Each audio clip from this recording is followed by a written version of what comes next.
Check this.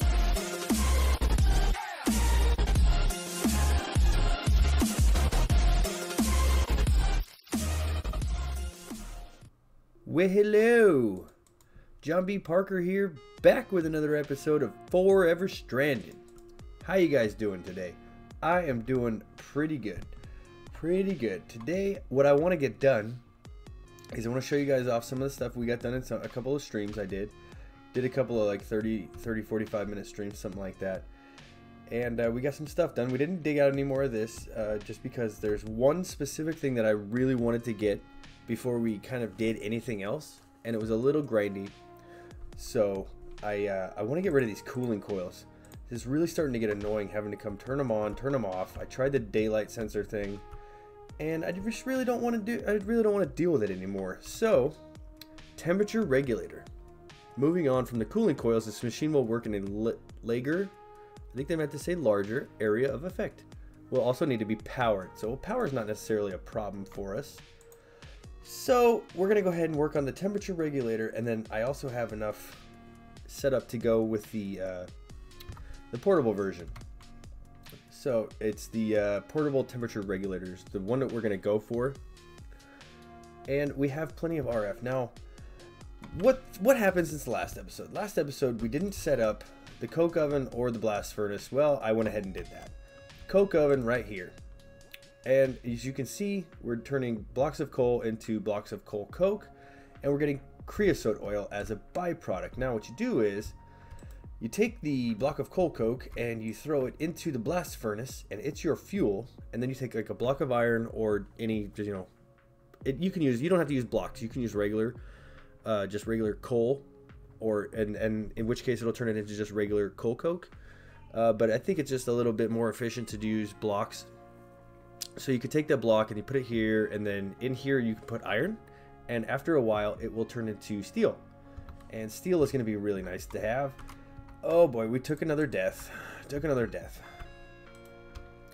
Now, the tree chopper. I found out what this thing actually does, and you power it, you give it an axe. I put the upgrade in it. I think I just took the upgrade out. But what you do is you put it in the center, and what it'll do is it'll plant around, and then it'll slowly chop the trees down, and it puts them back in your inventory right here. You can have this, I believe you can have this set for output. I'm not sure if you need vanilla Minecraft stuff like a hopper, or if you can use the Ender IO item conduits. I haven't gotten that far because we didn't need to. I got a stack and a half of wood from that, and I didn't really feel the need to keep it going right about now, right this moment. So let's take a look. Temperature regulator, what does it require? Well, we know how to make the cooling coils. Heating coils were the problem. Iron generator and advanced circuit, these were all easy things to make. We got the rubber and the copper cables are from getting the cutters from Industrial Craft 2, which is all just plates. The plates that we used are from Immersive. So we used the engineer's hammer with any ingot, and it turns it into a plate. So that's how we got all of the plates that we used, including the iron plates here. So that's basically how we crafted all of this stuff. You needed the generators, you needed all this. This is all just crafting with basic materials that we had. The hardest part was the heating coils. Getting the blaze rods is a pain in the butt. We needed to go farm some blaze, or I didn't want to do that because we only have 5 hearts and we have terrible gear. So I looked up here, and there's this block called the compressor from Industrial Craft 2. Now it will turn 5 blaze powder into a blaze rod. Okay, that's awesome. We get blaze powder from sieving dust. So what do? Get the compressor, easy, just that plates. Now I tried to hook that up right here, the compressor. I tried to hook it up to our power generation here. It doesn't hook up. The Industrial Craft 2 does not hook up to thermal. It does not hook up to Ender IO. So you have to make Industrial Craft power. Now we just did that with a generator, just a regular old, no nonsense, nothing fancy generator. Put coal in it or charcoal, anything like that, and it powers it. Then we hooked it up with an insulated copper cable. You could have just put it right next to it, but kind of wanted to show this off. You can use regular cables. They don't have to be insulated, But if you don't insulate them, then if I'm standing right here and this thing is getting power, I could get shocked. And you could potentially die. Didn't want to do that. So that's how we got the blaze rods. Now, to power that thing, I went ahead and I made myself, hopefully this works. Because I'll be very, very sad. But I made ourselves a flux capacitor, energetic infuser to charge it. Now I went ahead and I made the hardened version because Invar is simple to make. It's just nickel and iron, I believe. So this has been sitting here charging at 50 RF a tick because I didn't upgrade this machine at all. And we're getting pretty close. We're about 80% of the way full. Okay, so that's all the updates from a couple of the streams. Now this is all of the stuff that we need, plus this one that's sitting right here that we need to make. We're gonna get rid of this lever. Then we need to make the temperature regulator. And let's go make that because I am so ready to be done with the cooling coils. Temperature regulator. What does this say we need? We need 3 heating coils. Well, we're gonna need 4 because we need a 4th one for that. There we go. Now we go to the temperature regulator and bada bing, quest complete. Regulator, awesome. Now we get, do we get all 3 of these? Now this is from Better Questing. It's a Weather 2 Tornado Siren. Because I took out the Weather 2 mod, this is just gonna be like nothing. So that's okay. Then we get a choice reward, top, middle, bottom. Always go with the middle. Claim. There we go. Take a look at that. This is gonna be lava mills for grid power. That's gonna be nice. This, we're gonna go ahead and I don't know what's gonna happen once I throw it. If it's just gonna be a question mark that I throw. And it is. So get rid of you. Get rid of you. I don't need you. And now that we have the temperature regulator, we can go ahead and craft. We need 6 iron. Do I have 6 iron? I forgot that we needed 6 iron. Oh boy. That's not good. 6 iron. This and this. Oh, seems like we only have 1 iron in there. Do I have any iron? Come on, tell me I have some iron. Iron. Oh, thank you. Thank you, thank you. Now, I also threw capacitors in here. So now this machine will use 120 RF a tick instead of 20, and it goes supremely faster. The cool thing about this is we don't have this running constantly, so it's not really, we have this million RF buffer in the capacitor bank. So I'm not too worried about running out of power anytime soon. Unless like we run every single machine for like 5 minutes straight, we're not going to run out of power. So not a big deal. And portable temperature regulator can be used in any bobble slot, requires RF to function. That should be a quest as well. Come on, I did it. Oh, and the thirst quencher retrieval task. And we get a choice reward. I have the thirst quencher right there. There's your thirst quencher. Do I need to drop them on the ground and then pick them back up? Do I? Detect it. Come on. That's weird. Going long distance is hard on the body. Maybe making the regulator portable will help you on your travels. So it looks like we get to choose one of these from this set of stuff here. Now the mixed metal ingot is from Industrial Craft 2. I'm not sure we're gonna go with that. So is the coolant cells. I'm not sure what those are gonna be for. Machine frames are easy to make. Easy to make. Redstone servos. This is a joke of a reward. I think we were just gonna go with the loot chest once this thing decides to claim. You know, like I don't understand. Is it because this has got? I don't know. I don't know. Let's go ahead. We'll throw that in the bobble slot for right now, and we're gonna see if this flux capacitor works. So the key for the any thermal expansion, thermal foundation, if it's got a use on it, you hold shift. It says press V to change the charge mode. Most tools, weapons, items, stuff like that, the keybind is V. So charging armor and held items, charging held items, charging armor. Let's just charge armor and held items. Now, is that working? Let's see. It's not working. Will it charge in there? Yes, it will. Okay. All right. So it looks like the flux capacitor doesn't necessarily charge that. So the portable temperature regulator definitely charges in the energetic infuser. Let's go ahead and take a look if it'll charge in the capacitor bank. Yes, it will, and it charges much faster that way. I like it. You take that out, make sure it's fully charged. All right, there we go. Now we can just throw this right. This is our baubles right here, so that's nice. Oh yeah, now that looks like it's going to go down quite a bit. Now, you may think that we just wasted whatever materials we used to craft the flux capacitor. We did not. We definitely did not. So we have a whole bunch of stuff from thermal that we can make. Let's take a look. Thermal. We have, well, 3 pages of just regular stuff, and I just searched thermal. That's not even a redstone arsenal, which is probably the one that we should have searched for. So redstone arsenal, right?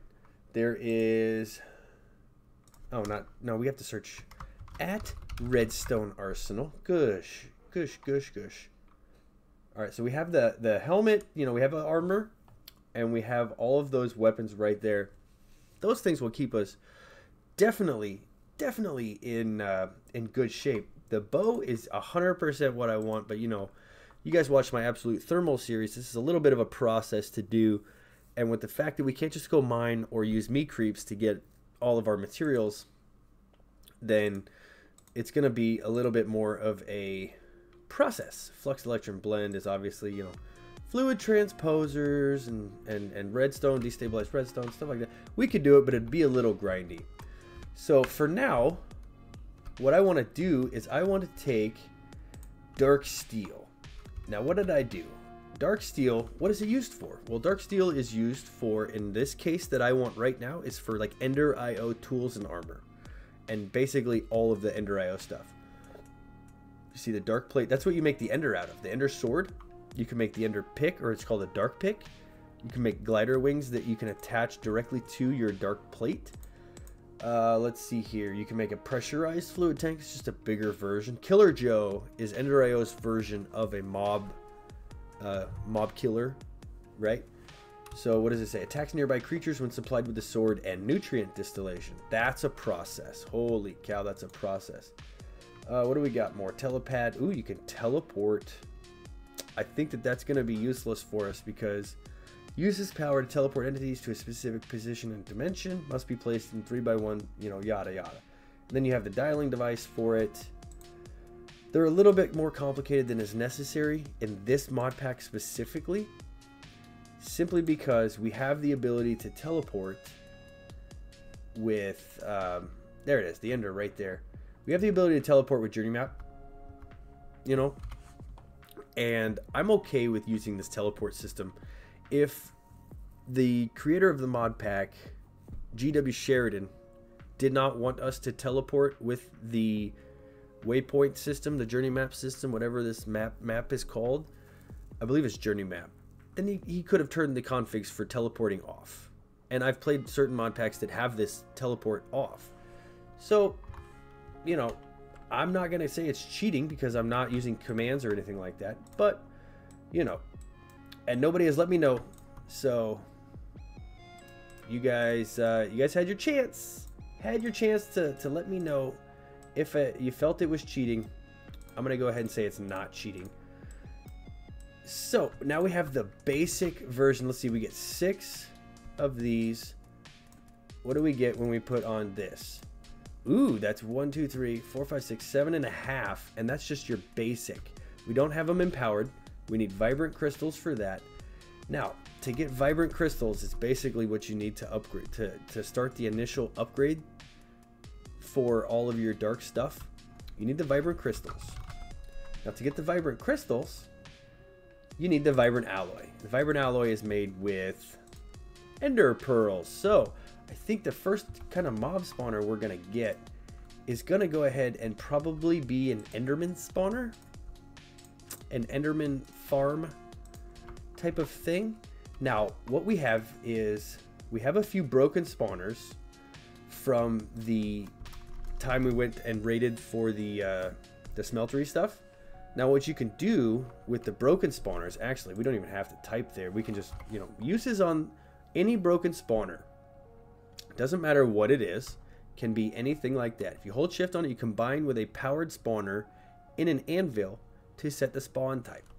So what you have to do is you get the soul binder and you combine a broken spawner of any type with a soul vial of whatever mob you want the spawner to become, and then you will get a broken spawner of that mob.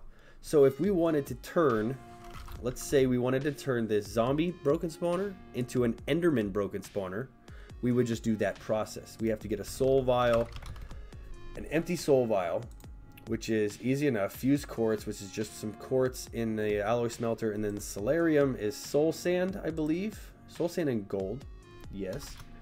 And what we'll do is we'll right click an enderman with the soul vial in our hand, and it will become a soul vial with an enderman in it. Then we combine these two, and then we'll get a broken spawner with an enderman. And then we just take those, or we take that broken spawner, and we have to craft a powered spawner, which is a little more difficult. We need the vibrant crystals, so we're going to need a bunch of ender pearls to start. And anyway, when we combine the powered spawner, it will turn it into a powered spawner that will spawn enderman. And then we just have to provide this with power. So it's a little bit down the road, but I'm ready to do it. I'm ready to go. I've been sitting here talking for about 5 minutes. Let's see, 5 minutes, 6 minutes. And we've used 10K RF on the temperature regulator. So that's kind of not good, but it's also much better because we have not had to worry about anything as far as the temperature. Whatever temperature it is, doesn't matter. Really doesn't matter. And we have these, and let's go ahead. I don't think that I have any extra fluid. Do I have any extra fluid? What are they called? These things right here. Transfer nodes. Well, that'll be probably for another episode. This episode, I just wanted to go ahead and, it's a little long-winded. Talked a lot. Showed off some things that we did. And kind of discussed about the process that I had to go through to get the temperature regulator. Now, did it freaking complete this quest yet? What's the deal? I don't know what's going on. I might have to force complete this quest because you guys watched me complete both of these things, and it's not a crafting task, so I don't know what's going on there. Anyway, I was kind of hoping that we'd complete that and it would open up some more of these, but I think that we're gonna have to go ahead and probably get all of the immersive stuff done. So let's go outside. Let's go back outside. I want to go back outside because you know what? It don't matter what temperature it is. I don't care. Oh yeah, look at our dark steel. Oh my goodness, it's so dark, and the kind of covers up the mustache a little bit. No. Oh boy. Anyway, once we enchant this blood moon, once we enchant this, it'll like glow purple. It'd be really cool because you can also enchant this gear. So I really hope that you guys enjoyed the episode. I'm JohnBParker. If you did enjoy the episode, why don't you go ahead and hit that like button for me. Hit that subscribe button too if you haven't already. Have yourselves a great day.